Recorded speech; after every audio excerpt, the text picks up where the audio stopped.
James and Jude don't call Jesus God. You want to bet they do? Go to James 1:1. James, a bondservant of God, Theos, and of the Lord, Jesus. Oh, man. Where's Jesus?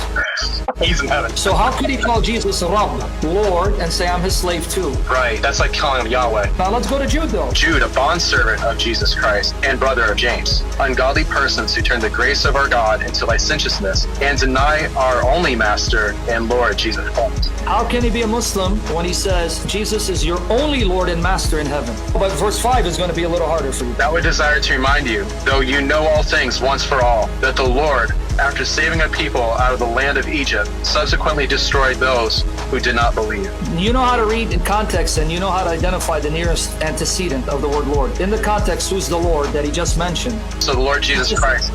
Because he said he's the only Lord. So if he's the only Lord, then who's the Lord that he's mentioning in verse 5? So he's saying like the fire in the cloud was Jesus, basically. Oh yeah, and he agrees with Paul. And let me give you further proof of that. Did you know that the oldest Greek copies of Jude have the word Jesus instead of Lord in verse 5? That's why if you have a footnote in your NSB, it should tell you that or Jesus, because the earliest copies of Jude read Jesus.